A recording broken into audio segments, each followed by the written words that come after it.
Caution, what I'm about to share with you may shock and surprise you that indeed you can use this as money today.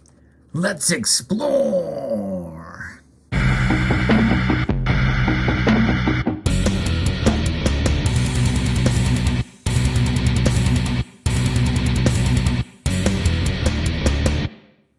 Now, I think most of us would agree that silver does have monetary characteristics to it, although I like to refer to it as dormant money, or maybe a more proper term might be commodity money, because it's mostly used as an industrial metal.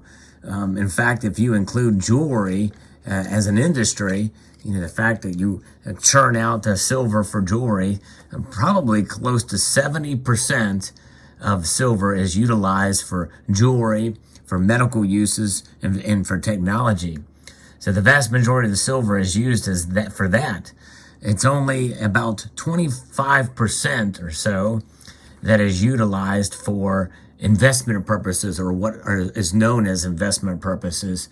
And typically that involves us stacking it, or if you want to use a derogatory term, we're hoarding our silver. And most of us, that's what we do. And something that I've been saying on this channel for, probably well over a year now, is that we should probably hold on to our silver. In other words, stack and hold. Hold on, because I think the price is going to go higher. However, there are certain circumstances when you need to sell it, and in the case of an emergency. And I'm going to be talking about a situation that is very close to that just happened recently with regards to silver.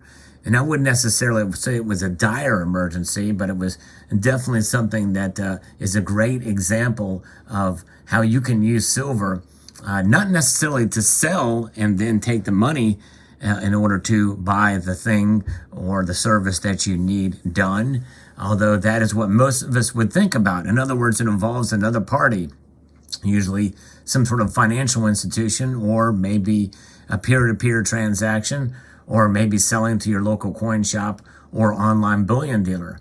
But no, I'm talking about actually using this as currency for transactions directly for goods and services. It can be done. Now, most of us are aware of what's been going on in several states in the union where people have been utilizing the Goldback. And this is an example of how you can utilize gold in very, very small fractional amounts in these RM notes in order for transactions by agreed upon businesses. In other words, these are really only viable for the institutions that accept them. Now, obviously, you can voluntarily transact these with others out there. It's certainly not a problem. And some maybe do that outside of the, quote, Goldback system. But that is one way, with very, very tiny fractional, 1/1000th being the smallest unit of measure for these Goldbacks. But even before the Goldback existed, you could use silver. And there's an example of it with something called the Liberty Dollar that was done some time ago, where you could utilize transactions. The Liberty Dollar was an example of a network where you could buy silver and use it for transactions. Places were called associates that accepted the Liberty Dollar. The problem is it was a bit confusing because they actually tied a denomination to it. And in fact, this particular piece was purchased when silver was trading for higher than $10 an ounce.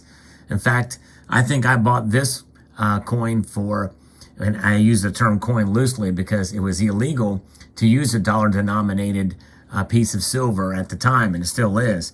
This was an illegal coin. But it was really foolhardy errand because they tied the dollar to an ounce of silver, and the silver, when silver got above $10, you could no longer get these for $10 an ounce. Really, you just need to take the weight of the silver and how it's priced and be able to transact in that regard.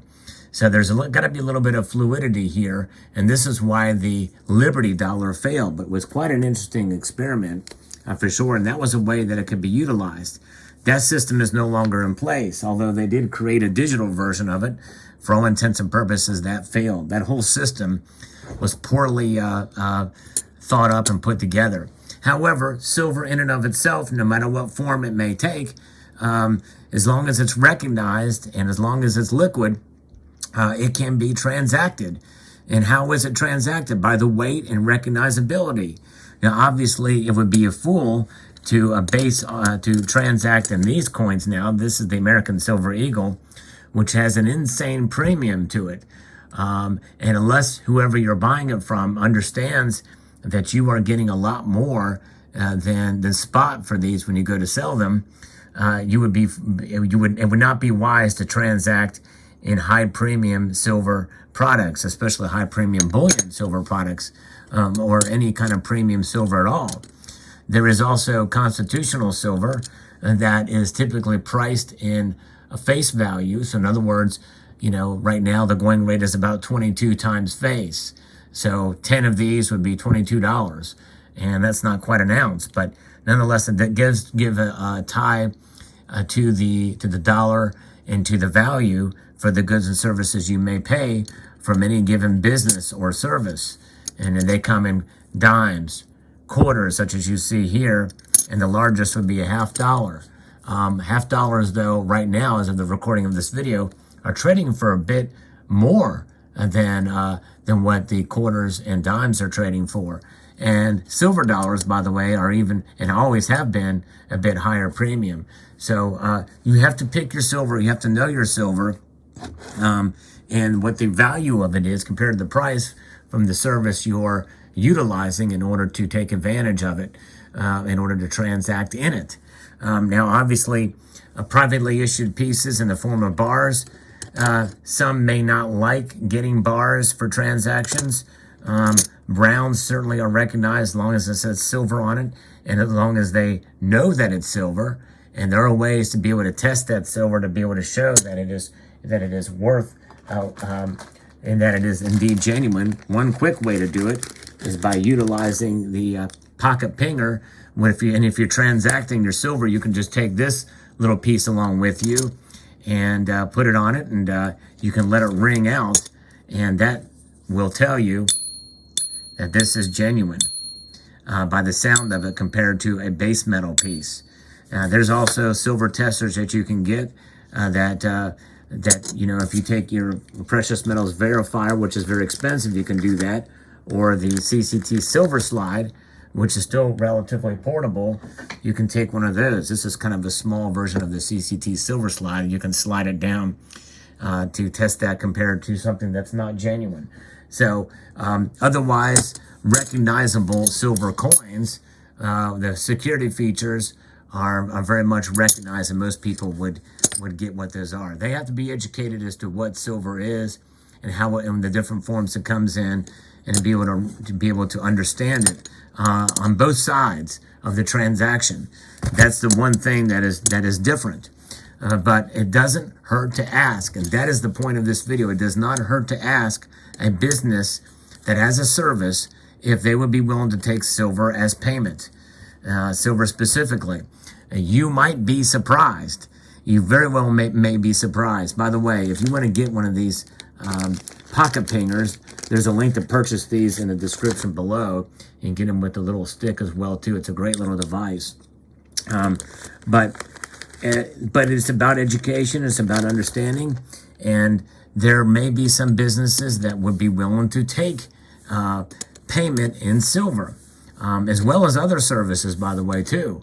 And I'm going to give you an example of somebody that participates in this community who did just that. It's my friend Johnny O. Johnny O offered to pay for a survey for his property in silver, and the surveyor agreed to do it. So that's pretty remarkable. Now, it'd be silver among other things, but apparently this surveyor understands silver and understands silver's value. And so you could transact in it in a number of different ways, a number of different sizes, from a 5-ounce bar to a coin or a round or a bar. It's just amazing the different ways. And I think that once Johnny shows him what he's got, it's going to be a great transaction for a service that he needs in a short amount of time. And that's where the emergency comes in. Because, again, it's just not something where I would recommend doing, especially right now, given where silver's going and where it could possibly go here in the near future. But if you need to get skedaddle in a hurry and you need a service done in a hurry, then that's the perfect scenario where you could use silver as payment for a good and service. Now, there's a cautionary tale here. Big fat disclaimer. I would not necessarily be offering that to somebody who you don't implicitly trust, or somebody who may not necessarily know who you are or where you live, per se. Why is that? Well, because you don't necessarily want them knowing that you have silver laying around to be a potential target. You have to be very, very careful with who you tell about how much silver you have or what type of silver you've got. So just be very careful about who you make this offer to. Now, another example is somebody that I interviewed on this channel who is definitely a member of this community, that is Plumber Stacker, who actually took gold for payment. So precious metals can be done for payment. And Plumber Stacker has a business, and he has accepted gold for payment as another example. But silver especially is good for some of the smaller transactions. And we do see in this community where people will trade to the local coin shop silver for gold. Again, they have to kind of take into account whether or not they will do it with a premium or not. But that is essentially one way of paying for good or service. In this case, gold for silver or silver for gold. But nonetheless, that would still count as using silver as money for transactions. So there you have it. There are cases and situations, especially in an emergency, where it might be good, even in this day and age, even before the crap hits the fans, as it were, SHTF, where silver can come in handy in that environment. Again, strongly discourage it unless you need to at this point in time, but it is a good way to do transactions if you need to. And in a normal market, or when things are going fairly well in the economy, there may still be some businesses who would do that. I will say this too. When I was much younger, there were advertisements in my local paper where a local car dealer would accept Morgan silver dollars in any condition for a used car.